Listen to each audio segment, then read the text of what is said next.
Hello बच्चों, आज हम चैप्टर सेकंड पढ़ेंगे और उसमें क्या लिखा है उसको समझने की कोशिश करेंगे।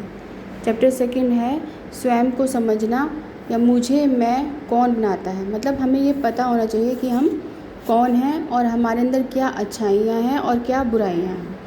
इसमें हम इस अध्याय 2A और 2C को पढ़ने के बाद अपनी बातों को समझ पाएंगे।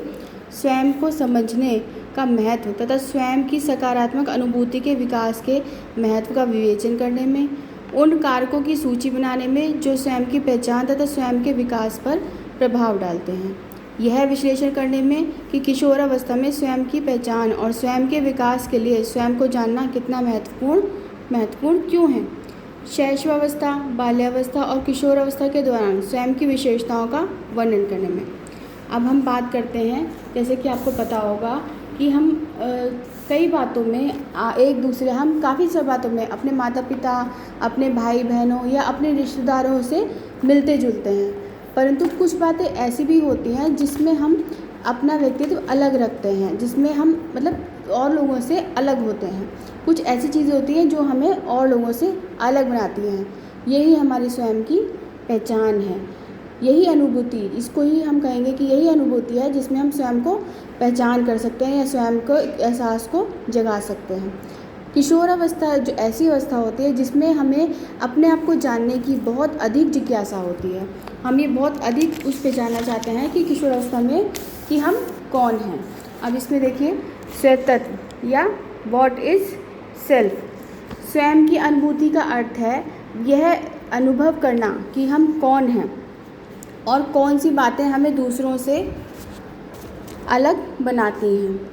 जैसे किशोर अवस्था वह अवस्था होती है जब हम किशोरी यह सोचना शुरू कर देता है कि मैं कौन हूँ, यह वह कौन सी बातें हैं जो मुझे दूसरों से अलग बनाती हैं। या दूसरे शब्दों में कहें तो किशोर अवस्था वह अवस्था होती है जब कोई व्यक्ति खुद को परिभाषित करना शुरू करता है या आत्म एक अभिव्यक्ति की पहचान होती है। ठीक है, यदि एक कक्षा में किशोर किशोरियों को एक पंक्ति में स्वयं को परिभाषित करने के लिए कहा जाए तो इस बात की पूरी संभावना है कि हर छात्र स्वयं के प्रति विवरण दूसरे छात्रों से अलग होगा। जैसे कुछ छात्र अपने शारीरिक छवि के संदर्भ में अपने आप को वर्णित करेंगे और तो कुछ छात्र अपनी मानसिक और सामाजिक कौशलों या क्षमताओं या संभावनाओं के संदर्भ में स्वयं को वर्णित करेंगे। ये आपको सामने दिखाई दे रही होगी, एक पिक डाली हुई है बुक में। ये इसने अपने आप को कैसे परिभाषित किया है, मैं पढ़ाई में काफ़ी तेज हूँ। ठीक है, इस लड़की ने मेरे सबसे बहुत मधुर संबंध हैं, इसने इस रूप में अपने आप को व्यक्त किया है। इस लड़की ने क्या किया है, मैं खेलों में बहुत अच्छी हूँ। मैं दूसरों की बहुत जल्दी प्रभावित कर लेती हूँ। मैं दूसरों को बहुत जल्दी प्रभावित कर लेती हूँ। और इस बॉय ने मैं शारीरिक रूप से आकर्षक हूँ।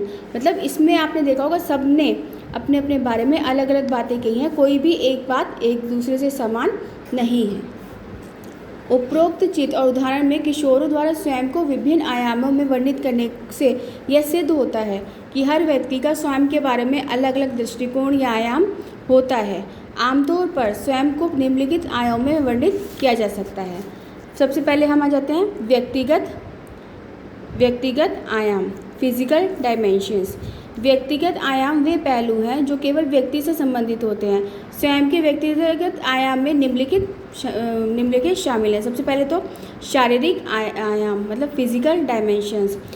शारीरिक आयाम स्वयं की अवधारणा के निर्माण के लिए संभवतः सबसे महत्वपूर्ण आयाम है। यह स्वयं की अवधारणा के लिए आधार का कार्य करता है। व्यक्ति के शारीरिक गुण और क्षमता और कौशल उसके शारीरिक आयाम का निर्माण करते हैं। ठीक है, मतलब वो शारीरिक रूप से कैसा है, ये सबसे महत्वपूर्ण आयाम है। ठीक है बच्चों, अब दूसरा क्या आ गया, भावनात्मक आयाम, इमोशनल डायमेंशंस। भावनात्मक आयाम किसी व्यक्ति की उन भावनाओं से संबंधित है जो आंतरिक व या बाहरी परिवर्तनों के कारण उभरती है। जैसे प्रेम, ईर्ष्या, क्रोध, भय, घृणा विभिन्न प्रकार की मानवीय भावनाओं के उदाहरण हैं या बाहरी परिवर्तनों के कारण उभरती है। मतलब हम बाहरी रूप से हमारे अंदर जो भी भावनाएं होती हैं वो बाहरी रूप से उभरती हैं। अब आ जाओ मानसिक आयाम। मेंटल डायमेंशंस क्या होते हैं? किसी व्यक्ति के मानसिक आयाम का तात्पर्य है उसकी बुद्धि, विचारों, भावनाओं और इच्छा शक्ति आदि।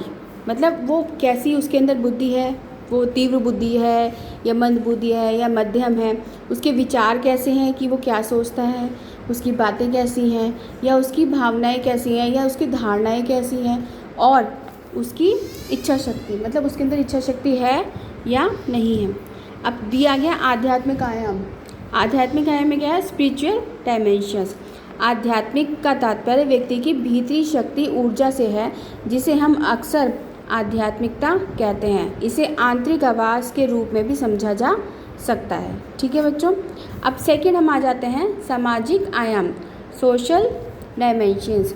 सामाजिक आयाम या सामाजिक आत्म का तात्पर्य उन पहलुओं से है जो किसी व्यक्ति दूसरों का में विकसित होते हैं, जो किसी व्यक्ति में विकसित होते हैं जब हम दूसरों के साथ संपर्क में आते हैं, जैसे कि वस्तुओं के और संसाधनों को एक दूसरे के साथ साझा करना मतलब एक दूसरे के साथ लेना, एक दूसरे का मदद करना, या दूसरों का सहयोग करना, समर्थन करना और आपसी सौहार्द बनाए रखना। हम जो भी या भविष्य में होंगे उसे बनाने में हमारा समाज महत्वपूर्ण भूमिका निभाता है। समाजीकरण की प्रक्रिया जन्म के साथ ही शुरू हो जाती है और जैसे हम बड़े होते हैं उसका विस्तार भी होता है। स्वयं की समझ और दूसरों के प्रति जागरूकता समाजीकरण की एक मुख्य विशेषता है। ठीक है। अच्छा, हम कह सकते हैं आत्म ऐसा कुछ नहीं जो आपके साथ पैदा होता है, लेकिन यह वह भाव है जो व्यक्ति स्वयं पैदा करता है और विकसित करता है। कैसे कर सकता है? अपने आप को समझकर, अपनी अच्छाइयों और बुराइयों को समझकर और अपनी बुराइयों को दूर करके अपने अंदर अच्छे गुण विकसित करके।